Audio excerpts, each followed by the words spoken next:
Hello guys, আসসালামু আলাইকুম। আজকে রান্না বান্না শুরু করলাম। দেখেন কি ডাটা দিয়ে আলু আর সাথে আছে করলা, আরও আছে মাছ। আপনাদেরকে দেখাবো একটু পরে।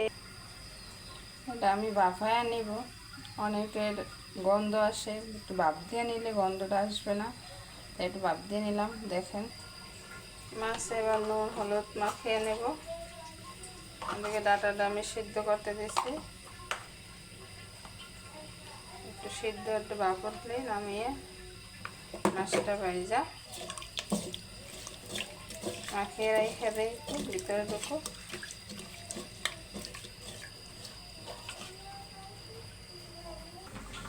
হ্যালো গাইস, এটা ভাপানো হয়ে গেছে, এখন নামিয়ে নিব। তারপর মাছটা ভাজা, মাছ ভাজা কড়াই বসাই দিছি। এখন তেল দিয়ে গাইস, এখন তেলটা গরম হয়ে গেছে, মাছগুলো দিয়ে দেবো।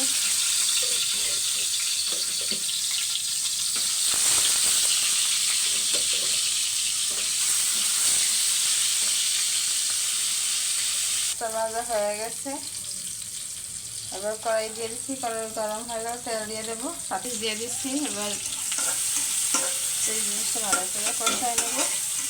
তারপর আদা রসুন দিয়ে দেবো।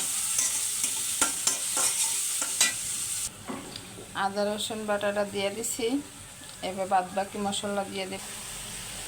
এই দেখেন আমি সবগুলো মশলাগুলো দিয়ে দিছি। এবার ভালোভাবে কষিয়ে নেব। কালারটা শুধু দেখেন, লাস্টে একটা চমক আছে, আপনাদেরকে দেখাবো, সাথিয়ে থাকেন। কষানো হয়ে গেছে প্রায় অলরেডি, তেল ফুটে গেছে। এখন এই যে ডাটা আর আলু মিলিয়ে কষায় নেব।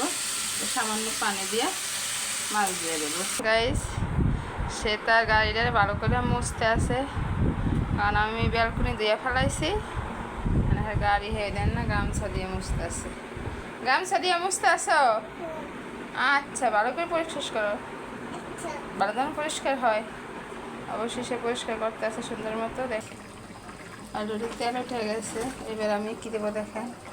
এটা হচ্ছে সরিষা বাটা দিয়ে দিল। এই সরিষার বাটাটা দিয়ে রান্না করলে অন্যরকম একটা টেস্ট আসে। এবার খানিকক্ষণ একটু ফুটিয়ে নেব, তারপর নামিয়ে নেব।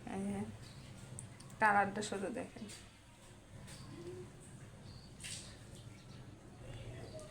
সরিষা দিয়ে এটা খায়া দেখবেন, খুব মজা। আর একটা রান্না হবে করলা